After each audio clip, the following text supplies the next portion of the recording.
Bismillah, markaan waxaan rabnaa inaan diyaarsano PHP coding-keennii inaan diyaarsano oo cashirkii hore waxaa ogeen inaan soo diyaarsano Flutter-ka UIs. Markaan waxaan rabnaa inaan diyaarino PHP. Marka halkan waxaan ku haysanaa connection ayaa halkan ku haysanaa. Connectionka waxaan sheegnay hostname localhost waaye, database name-kana waa Flutter, username-ka waa default waa root, password-kana password maba ilahanba. Marka intaas ayaan ku isticmaalaynaa.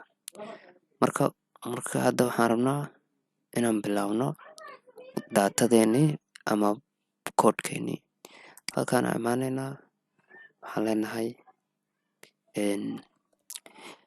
connection-kii aan halkaan noogu diyaarsanay ayaa inta keensanay marka ugu horeyso. Kabacdina waxaan dhahnay daatada laga heli doono Flutter-ka input ahaan loo xareeyo oo JSON ayadoo ah. Marka JSON wuxuu helayaa JSON format ayuu helayaa Flutter markii qofku soo geliyo. Kabacdi halkaas uu gelinaa marka variablekan JSON-ka ayaa qabanaya. Kabacdina waxaan leenahay object noogu shub wixii aan helnay oo JSON daatadii oo JSON-ka ahayd object-iga lagu shubo. Kabacdina waxaan leenahay object-iga markii lagu shubo mid walba gooniha loo keediyo oo name-kii gooniha loo keediyo, email-ka gooniha loo keediyo, phone number-kina sidoo kaleeto variable gooni asagana lagu keediyo.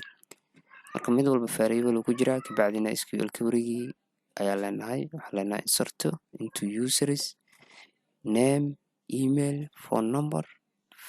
Kabacdina waxaan leenahay value oo halkii table-ladii ayaan sheegaynaa ama meeshii laga soo aqrinayay meeshii oo qoraalka. Kabacdina table name waa waxaan oo kan database-ka waa inuu isla same name noqdaa. Kabacdina waxaan leenahay email, name iyo intaa halkaan ku qoraynaa phone number-ka. Marka intaa markaan qorno waxaan jeegareynaynaa result-iga noo soo bixi doono inuu yahay mid sax ah. Marka waxaan leenahay haddii MySQL query-geennu uu sax yahay oo SQL query sax yahay, kabacdina hanala soo daabaco message-kan.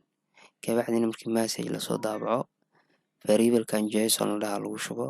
Kabacdina JSON ha loo bedelo oo JSON encode ha lagu sameeyo.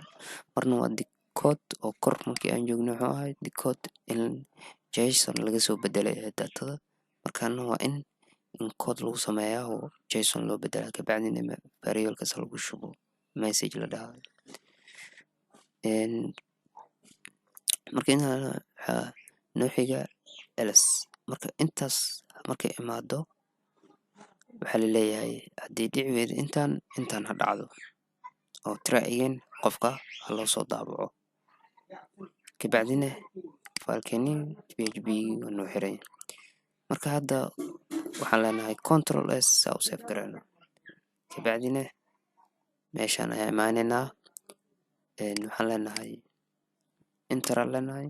Marka waxaan dooranaynaa get Flutter file-keennii magacii aan u baxsanay. Marka waa kaa file-kii wuxuu leeyahay saddexdan shay uga rabaa data lama xarey karo sababtoo ah saddexdii shay ilaa iyo hadda muu siinin. Marka markii aan laga soo geliyo halkaas ayuu qaadanayaa oo dhihi doonaa submitted sababtoo ah daatadii maba lagu shubin maxaa la submit gareeyaa. Marka waa intaa. Wassalaamu calaykum waraxmatullaahi wabarakaatuh.